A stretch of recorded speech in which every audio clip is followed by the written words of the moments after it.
Welcome to the Box Score. Terry Collins on with Murphy Fair, and Murphy, 9 weeks down, only 2 to go till we get playoffs. 2 most exciting weeks of the regular season. A lot of regional championships and even 3rd and 4th place slots up for grabs these next 2 weeks. It's truly an exciting time, and we've had some sub-freezing temperatures. We may have some of that in the playoffs too. That's true, and we've had a cold snap during the middle part of the week, but fortunately by the weekend they're saying we're going to have more fall-like temperatures. And I know last Friday night when we went to Gainesboro and up there on the riverbank, it was a little bit cool, but that's football weather. It is. I mean, we're only a couple of weeks away from November. That's for sure. Let's go ahead and look at the community at Cannon County. The KFC Taco Bell of Gordonsville and Smithville stats for that game. When you look, Murphy, Cannon County, rushing attacks, really what sticks out to me. 36 carries, 243 yards, yardage pretty even, but still when you look at it, 3 big interceptions for community proved to be a big stat in that game. It was homecoming, so a very festive evening in Woodbury, to say the least. I stayed through halftime at the game, but the thing that impressed me most of that ball game, 3 or 4 minutes into the contest, Ryan Perkins re-injured his hamstring injury, if I have that correct. And then the Smithson kid went out for the rest of the game in the second quarter, but it didn't seem to matter. They kept running hard. The offensive line kept doing their stuff. Ethan Billings, a name that wasn't even hardly on my radar, ended up doing a great job taking the place with those 2 going out, and the quarterback also did a great job in running the offense. Murphy, when you look at Cannon County, they suffered some tough losses early, but they seem now to have kind of gained their footing and are probably playing their best football. I think they've gained their confidence, Terry, more than anything. They've come behind in their last 2 games, I think, a couple of times, and they don't get shook when the other team score because they know they can come back and put more points on the board. Let's go ahead and look at the DeKalb County at Upperman. A great ball game there, Murphy. We thought it would be. Upperman gets the ball first in overtime. The score was actually tied, if I remember correctly, 10-10 at halftime.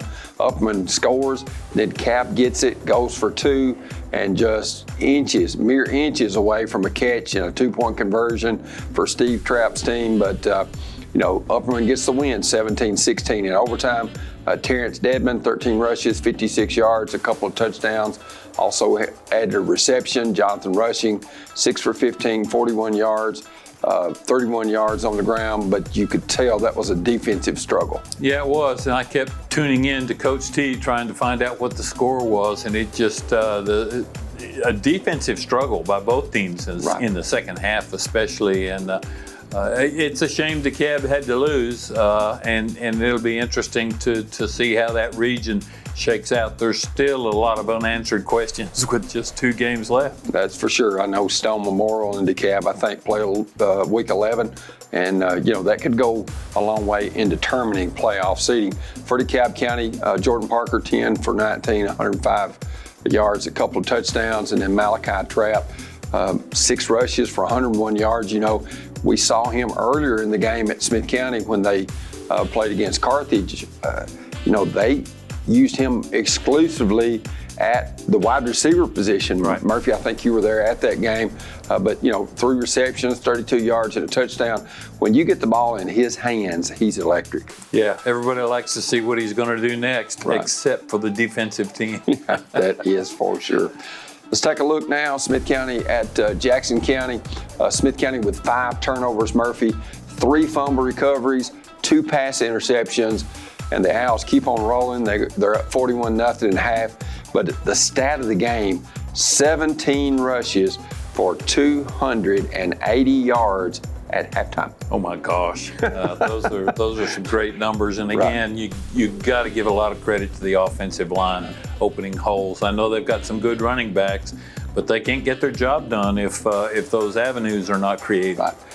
The second half, really, the clock was running. Neither team, I think Smith County had 50 yards and Jackson County 32. It was basically a lot of backups. The one interesting thing late in that ball game, the starting center for the Owls, Braxton Searcy goes down with injury. We'll just have to see how that comes out. But Smith County with, 3 turnovers themselves, which is uncharacteristic of the Owls. They had 1 pass interception from the backup quarterback. They had a couple of fumbles, one of those, or both of those by, one came on a punt, the other one on a backup running back. That's something the Owls have not done this year, and something that Matt Dyer and his team have really controlled.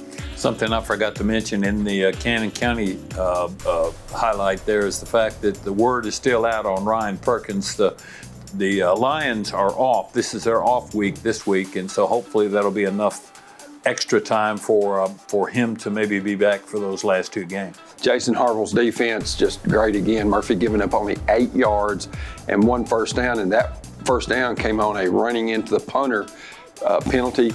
And ironically, that call, the box had already moved, so they really wasn't sure where to mark the 5 yards off from, which gave them a first down because they didn't know. Yes, it was 4th and 5, and the Owls went for the punt block.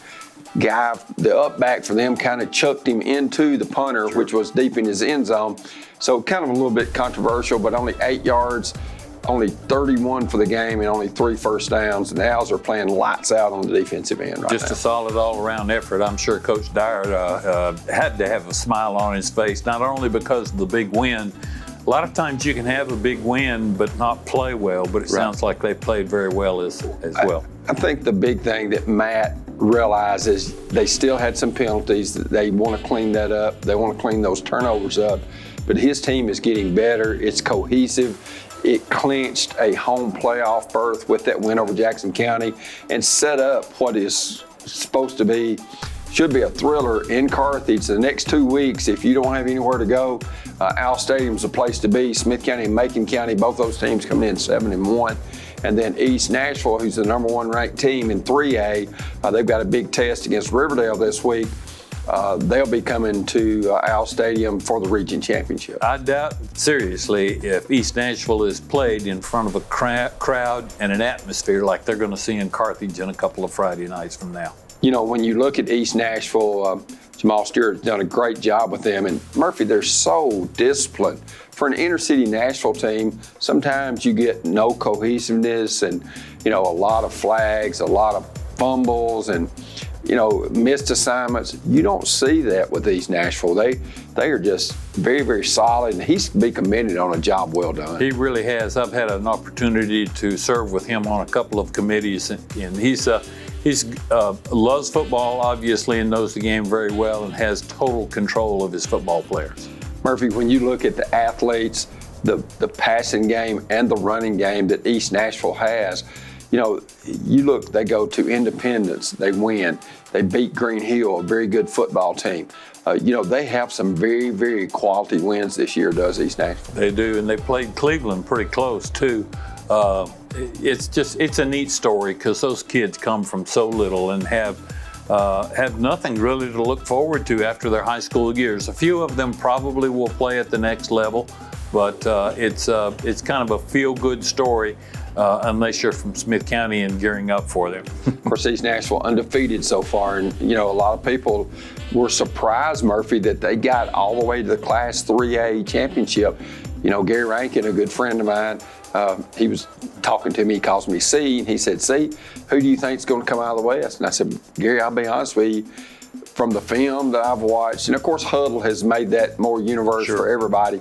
I said, I think East Nashville. He said, well, my coaches are saying Covington or somebody else from West Tennessee. And he's told me several times since then, he said, you kind of knew what you were talking about. And I said, well, I just felt like East Nashville was that good. And I feel like they're good enough to get there again this year. I think that's a safe bet. Covington is a much better team than it was in August. They had a little bit of a rough start, but they've been there before and they know what it's like. They've come up short a couple of times, but I think Covington or East Nashville, one of those two, will, in all likelihood, have to face Alcoa in Chattanooga in the Blue Cross Bowl. We'll take a look at the region scores when we return to the box score, brought to you by Blackwell Realty and the Josh Kirby team.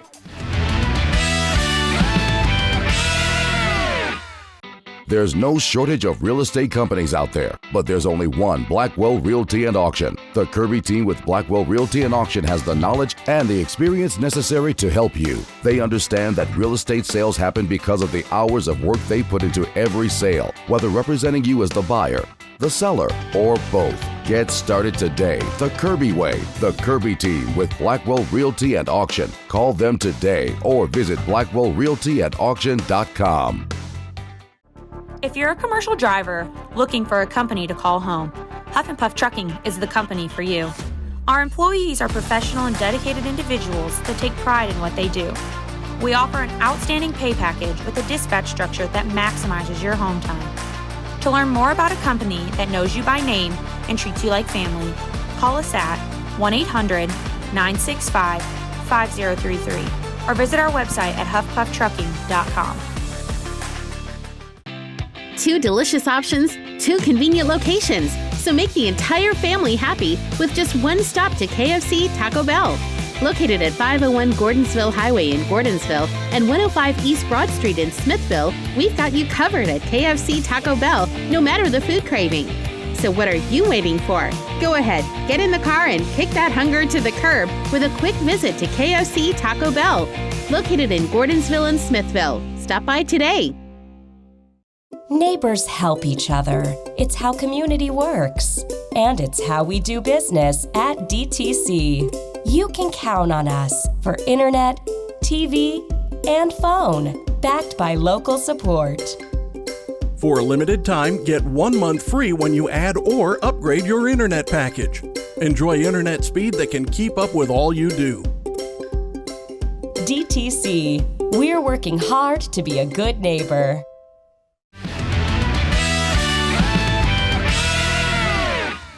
And welcome back to the Box Score, Terry Collins and Murphy Fair. We want to thank our title sponsor, which is Blackwell Realty and Auction, and the Josh Kirby team. And we're going to take a look at some Sonic scores from the different regions, and we're going to start in Region 4-1A. Clay County continues on a roll, Murphy. They beat Grundy County 54-0. I think that game was probably over before it even started, Terry. Right. Clay County is... They seem to be the overall package. They put a lot of points on the board, but they don't allow a lot of points from the team they're playing. You know, and we'll get into this a little bit later because they play in week 11. They host Gordonsville, but a lot of coaches that I've talked to that have played both teams or seen both teams, they feel like, yes, Clay County can play with Gordonsville, but they feel like Gordonsville has the better team if both teams are healthy. But it still should be a great matchup in week 11 for that Region 4-1A crown. The last couple of years, it's been a nail-biter. Leads changing hands, I think, in both ball games on multiple occasions. So it should be a dandy in Salina. Region 4-1A standings, looking, as we told you, Clay County and Gordonsville both now ranked in the top 10. Gordonsville, of course, lost their first 2 to the Owls of Smith County and to Watertown. Clay County sitting there at 7-1. Pretty gaudy stats, Murphy. When you look, 362 points they've scored and only given up 46. That's a lot of one-sided ball games. That's the point I was trying to make. They score a lot, but they're going to be pretty stingy when that defensive unit takes the field. Joe Burns going to wind up third and Red Bull and fourth. Of course, Red Bull and Gordonsville do play this week, but that should be a one-sided Tiger win. Let's go ahead and look at the Region 4-2A Sonic of Carthage scores. East Robertson over Westmoreland, Murphy 29-7. I believe that game was in Westmoreland. Just shows you how many athletes that East Robertson has. Yeah, that one surprised me a little bit. Not only East Robertson's win, but the margin of victory. I thought that game would be pretty close, maybe a 1-touchdown ball game, but it sounds like the Indians are the real deal. Right. When you look, Charleston County gets their first win, a narrow one over Whites Creek, 20-16. We'll go over the playoff scenario for the Jackets, who has the longest streak in the state, dating back to 1987. I think since they've missed the playoffs, and we'll go over that. And as we say that, Justin, our man, turns right to it. East Robertson now on top, Murphy at 4-0. In all likelihood, even with a loss in their final game, which is very unlikely, East Robertson, even with a loss, with their head-to-head win over Westmoreland, is going to be the Region 4-2A champ.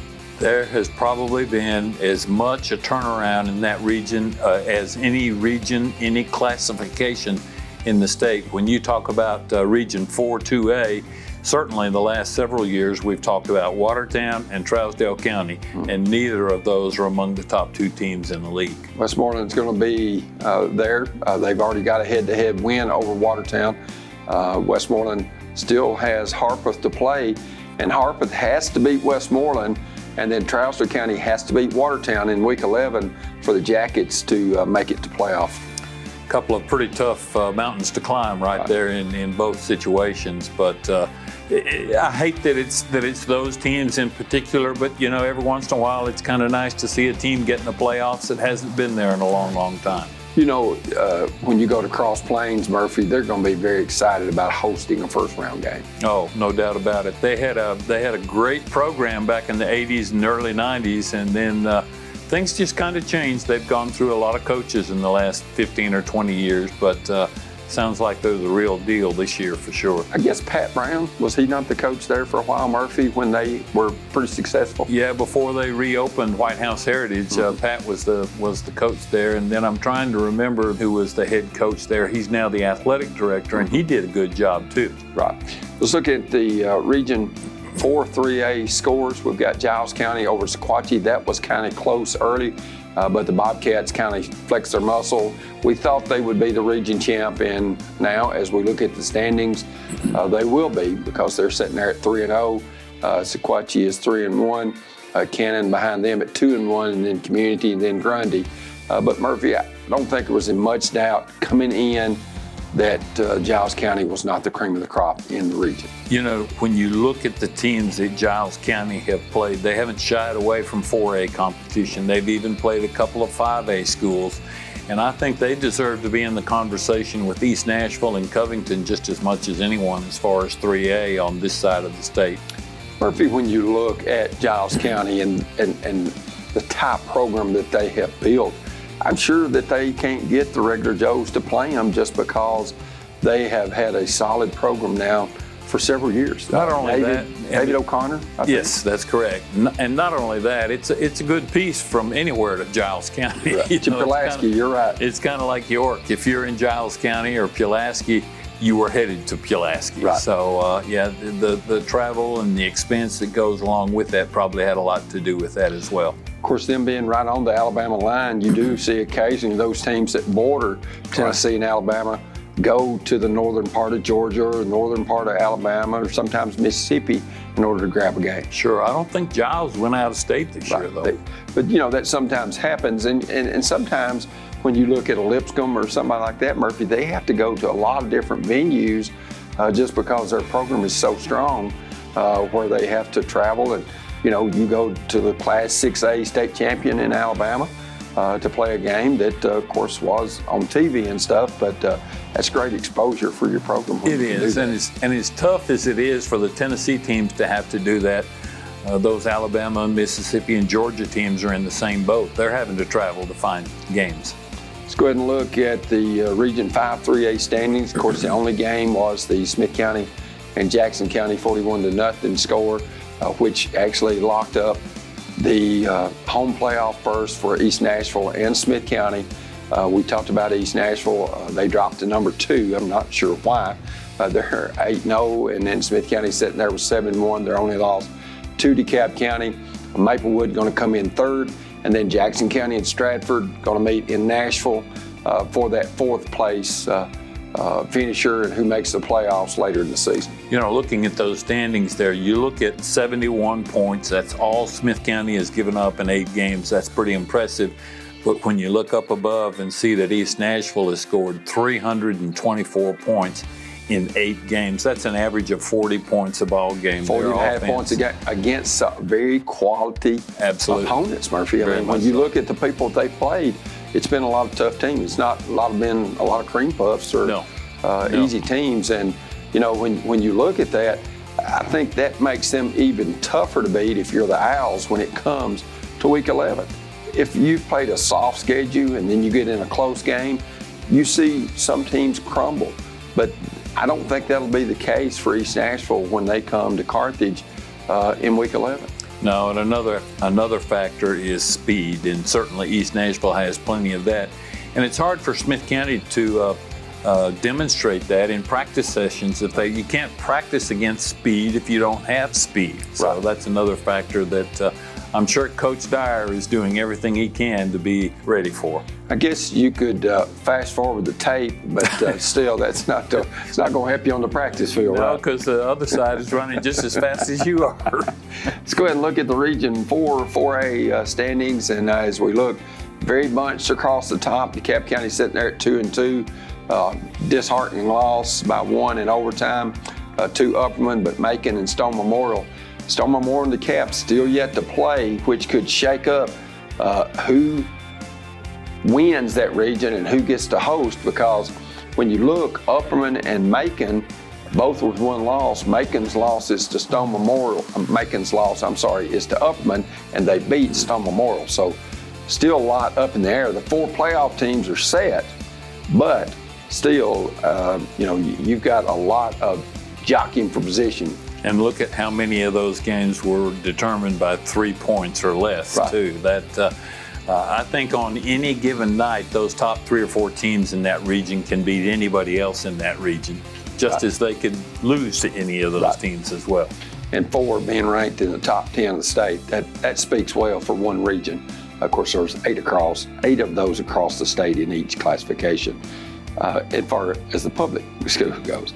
Let's go ahead and look at some other scores. Oakland over Riverdale, a big one-sided affair. South Pittsburgh over Sale Creek. Whitwell over Lookout Valley. Tyner over Meigs County. Sweetwater over Brainerd. Sweetwater's on a roll, Murph. They really are playing as well as they've played in probably the last 10 years. A program that, if you go back 20 or 25 years, they won the state football championship, then they turn around and won the state basketball championship and were the #1 rated baseball team and got put out in the district. So sports are a really big deal down there, and their football program has come back rather strong the last couple of years. Friendship over East Hamilton, but that last score is an eye-opener to me. Fayetteville undefeated, Red Bank undefeated going into that game, and Fayetteville wins it going away 38-2. It's 1A over 4A. That's a big difference there, and I really thought that game would be very, very close too, but I know Ted Gatewood, the head coach at Red Bank, had to be shocked too. I think this Fayetteville team is the real deal. They've got 3 kids committed to playing the East-West All-Star game, and there's only a couple of other teams, one of those being Oakland, that has that many kids on the rosters. We'll have a look at the Week 10 schedule and talk about the impact of the new TSSAA classifications for next year when we return to the box score, brought to you by Blackwell Realty and the Josh Kirby team.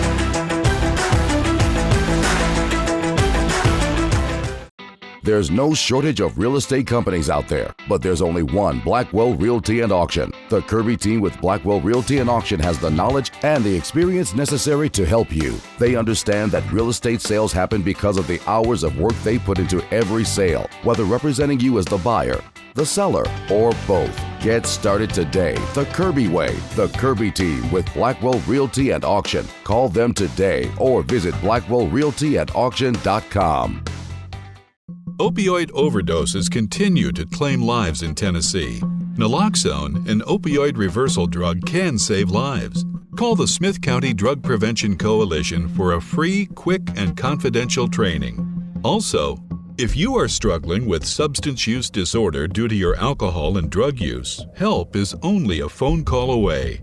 Call the Tennessee Red Line. This project is funded under a grant contract with the Tennessee Department of Mental Health and Substance Abuse Services. Nearstar Middle Tennessee Mines in Gordonsville is hiring. We have open positions for master, certified, and experienced heavy-duty maintenance techs, maintenance supervisor, entry-level and experienced miners and exploration infill drillers, grade operator, electricians, laboratory and metallurgical technician, senior metallurgist, and more. We offer competitive wages, excellent benefits, PTO, holiday pay, exceptional 401k, and and lots more. Make the most of your future and your career. Join the excellent team at Nearstar Middle Tennessee Mines in Gordonsville.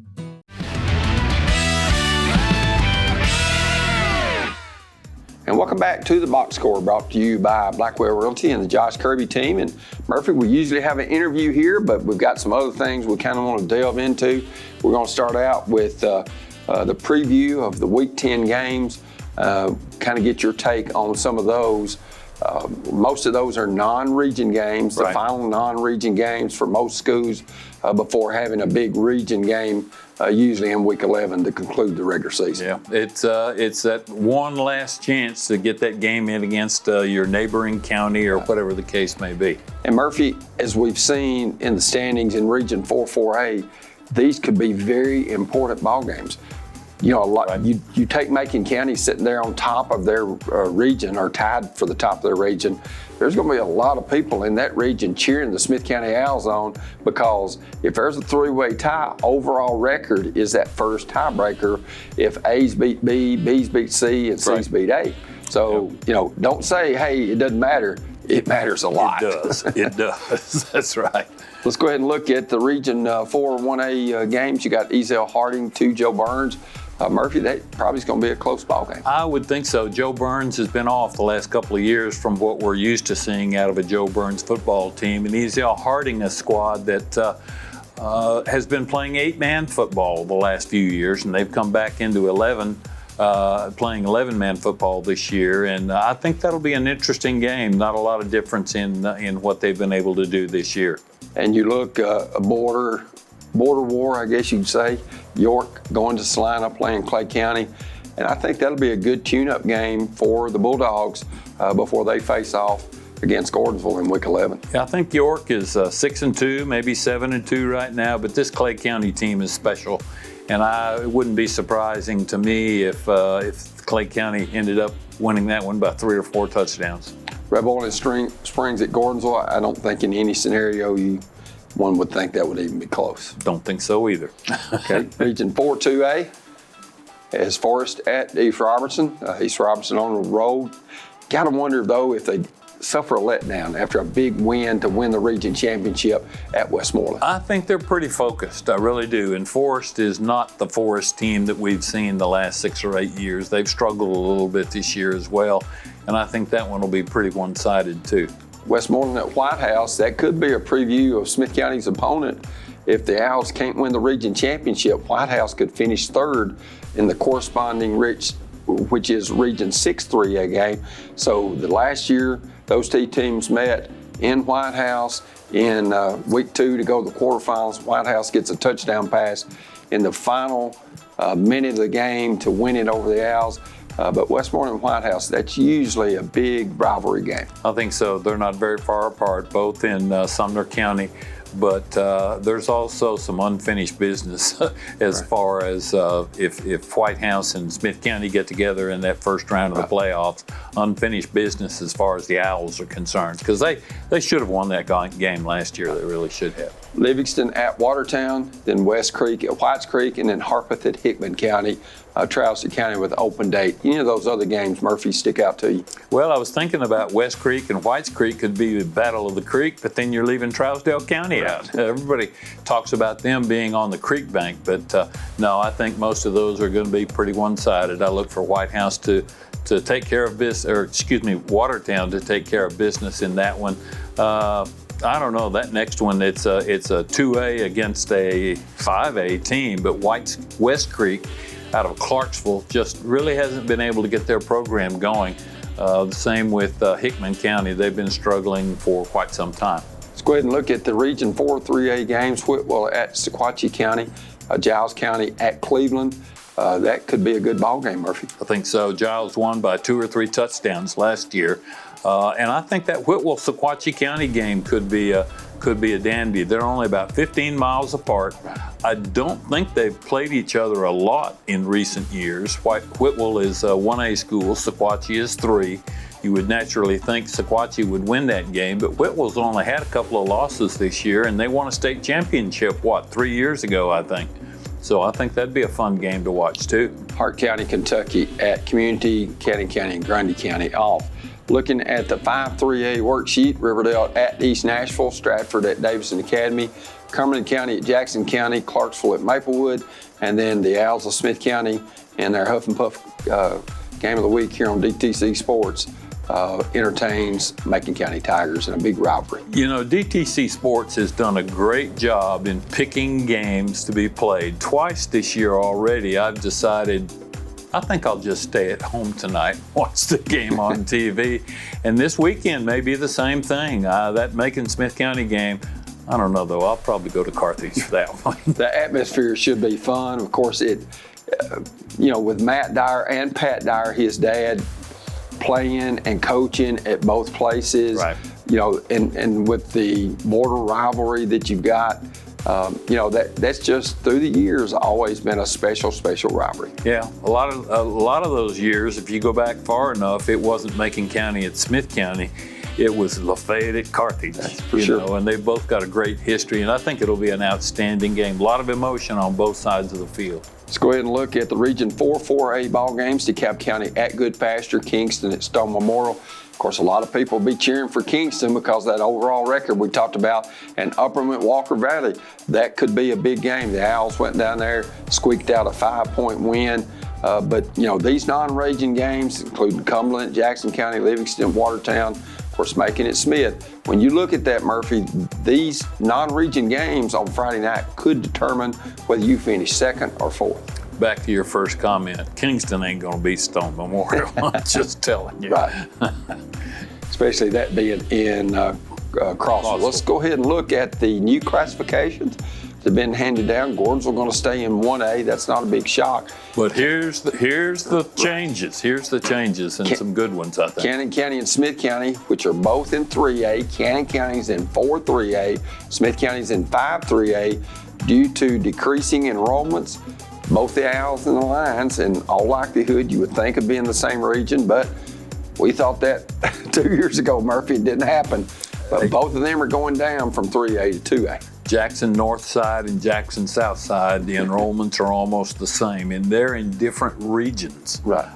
Just across town, a 10-minute drive. So you never really know what TSSAA is going to do. But in spite of the fact that Smith County's going to have a lot of good players back next year as well, they and Woodbury need to be together. They need to be playing each other, I think. Well, you don't know if they'll plug them in where Watertown was. Of course, they're leaving that region, which is, Trousdale and all that bunch. We'll just have to wait and see. But Watertown going up to the 3A level. And who knows? Cannon or Smith may elect to stay in 3A. They would have that option, but they've got to make that known early. Right.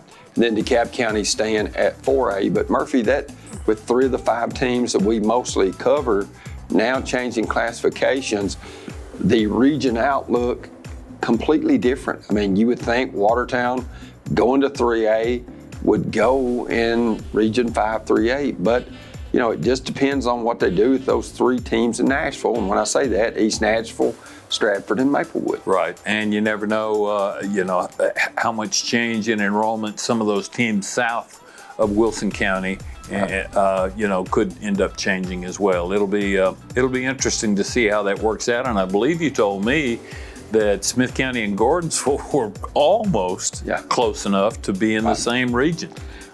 That's the one thing with Smith County through the years. When they've broken that classification, whatever numbers it has been, the Owls are always on the bottom tier as far as the number of students toward the top of the classification. Right, on the smaller schools in whatever class they're in. That is correct. We'll take a look at Murphy's Picks when we return, as we remind you, watching the box score brought to you by Blackwell Realty and the Josh Kirby team.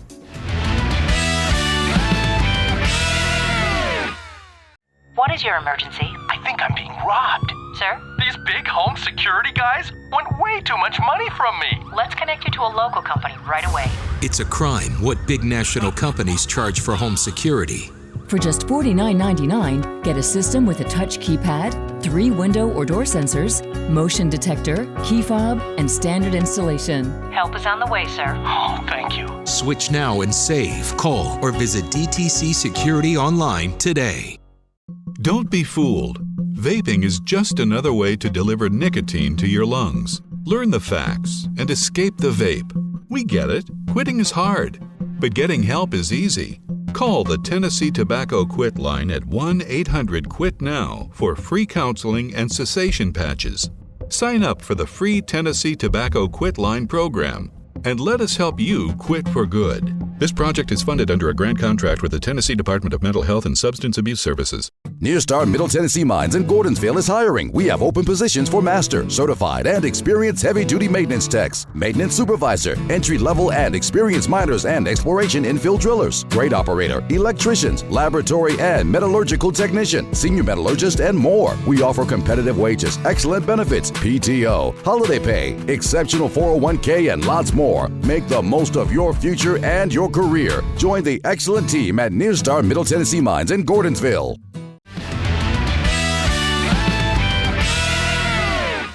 And welcome back to the final piece, I guess you could say, of the box score. And we'll look at our Huff and Puff trucking game of the week here on DTC Sports, and Macon County at Smith County. And Murphy, the game up there a year ago, tremendous ball game, 20-14. The Owls win it in overtime.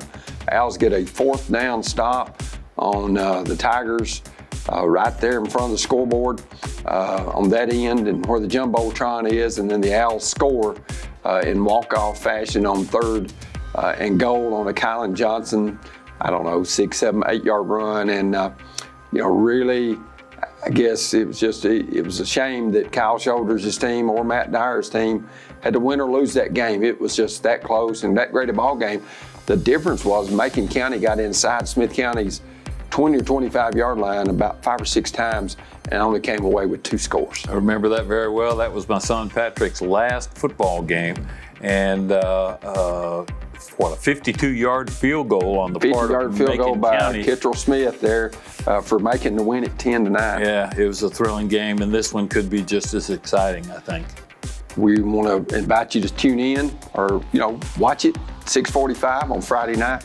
It'll be right here, and then after the pregame show, we'll have the game for you at 7 o'clock between the Tigers and Owls, and it's been a great rivalry. You reckon a person could take their small portable TV set and splice into somebody's cable system up there, but DTC doesn't go all the way to Lafayette, does it? That's for sure. That is for sure, but it's something they make it watch in the future. Let's go ahead and look at the history of the series. The Owls lead the all-time series 45-28, 74th meeting in the series. Wow. First time these two teams met was back in 1927. They met once in the postseason. That was the one that Murphy was talking about in his son Patrick's final game, 10-9. The Tigers win it. Who was the Tigers head coach at that time? Pat Dyer, former Smith County Owl coach. Owl coach. Right. And then they lost the following week, did Macon County, to Knoxville Fulton in the semifinals. And I think Fulton went on to win under Buck Coatney, if I remember right, the state championship game. Yep. The Owls won 20-14, we told you earlier, in Lafayette in overtime, and they've won 8 of the last 11. Of course, Matt Dyer, he's the son of Pat Dyer. He was an assistant coach at Macon County. Then he went to Trousdale County, and before being named the head coach for the Owls. So I know Matt. Of course, when you look at a lot of his kinfolks, aunts and uncles and things like that, graduated from Macon County High School. Live right up there, pretty much to the right on the county line. line. They sure do. Billy Holler's not far from Macon County, that's for sure. Only the tax assessor would know that. They're not far from Jackson County either. Points per game in the series, Macon County 12.7 and Smith County 21.1. And Murphy, on paper, everybody thinks this will be an outstanding game. I could not disagree. Let's look at some Murphy's picks. East Tennessee, we're going to start Knoxville Fulton at Farragut. Well, that's a 4A against a 6A, and I think Farragut's probably the superior team. They've got a great running back at Fulton, who everybody wants his hands on the ball because he does so many things, but I think Farragut comes away with a win. Coach Gary Rankin's Boyd Buchanan squad travels to Knoxville and plays Knoxville. If there weren't so many good games here in Middle Tennessee, I might consider going to that one. Boyd Buchanan's had a good season. They've dropped a couple of games in regional play, and Webb is still undefeated overall, not just in the region, but overall. And I think playing at David Meskey Stadium, Webb comes away with a win. Of course, Boyd Buchanan's losses have come to Silverdale and Chattanooga Christian, two really good football teams. Red Bank reeling a little bit, going to East Hamilton. It'll just depend on how much wind that was taken out of their sails last week. Ted Gatewood's an outstanding guy, but Grant Reynolds is the head coach at East Hamilton, who played at Boyd Buchanan, went to a private school in Huntsville, Alabama for a few years, but has come back to his wife's hometown of Chattanooga, and I think that'll be a pretty good game. Red Bank probably should win that one, but East Hamilton will give them a fight. Middle Tennessee looking at some games, and that's Lipscomb Academy at CPA, and CPA has some losses. They've got to play a very tough schedule, and if you can beat Oakland, you probably got a chance to beat Lipscomb. I was going to say, everybody's picking Lipscomb in that one, including myself, but Engel Martin had a great game plan against Oakland, and he didn't just squeeze past them, he beat them pretty good, so it'll be interesting to see what he comes up with against Lipscomb. Lipscomb, the obvious favorite in that one. Riverdale and East Nashville, you talked about how close that game was last year, and I have no reason to believe it won't be this year. Riverdale, although has lost 4 or 5 games already, and they're in a situation where they might miss the playoffs if they don't win that game, a non-regional game. But I think Coach Kreisky will have his Warriors ready. Murphy, when you look at East Nashville, do you think they'll stay undefeated? Not all the way through the season, but I think they will through the regular season. Right. I really do. Then Baylor and MBA. That's a good one. Both of those teams, if I'm not mistaken, are undefeated. MBA, coached by Marty Uverard, who was the head coach at Oakland 20 years ago when they won a state championship there. Baylor has a new head coach out of the state of South Carolina. As I understand it, they decided to let Coach Phil Massey go, and he's turned Chattanooga Christian into a contender in his first year there. But Baylor's playing awfully well. I think, like I said, both of those teams undefeated, but being played on West End in Nashville, I've got to go with MBA in that. Let's go ahead and look at some West Tennessee picks. Collierville at Bartlett. That region 8-6A, is about as hard to figure out as the region that DeKalb and Upperman and all those schools. Or 4A. Or 4A as well. I think that one could go either way. Collierville, after losing last week, I think it was, probably that was their wake-up call. And normally I would have picked Bartlett in an upset, but I got to go with Collierville. Huntington at Peabody, that'll be a great football game to watch too. I think Peabody, because they're playing at home. And then Haywood at Covington, that's a 4A against a 3A. Boy, that'll be a great test for Covington. I think Haywood's probably got the better team. Let's go ahead and look at some more picks. Red Boiling Springs at Gordonsville. Yeah, we got to go with Gordonsville there. I think that'll be one-sided, as is the game that DeKalb will be a part of when they go to Good Pasture. I look for DeKalb to win that one. Good Pasture likes to throw the football a lot. The secondary will certainly be tested. Livingston at Watertown. I think Livingston's going to wind up 0-10 this year. They're really having a hard time. And Macon County, Smith County, that's a coin flipper. I'll have to go with Smith County. Of course, Watertown looking to build some momentum as these teams are in week 10 and only have 1 week left. And most of that's a region game for everybody until we get to the playoffs. Murph's been another fast show, it seems like, but one that is that I've really enjoyed. It has, except for the week of the semifinals and the playoffs. This is the best time of the year, and we're gonna have some great games to watch this week and next. And don't forget, Macon County, Smith County coming up here on DTC TV. For Justin Malden, for Murphy Fair, I'm Terry Collins. Good night from the Box Score.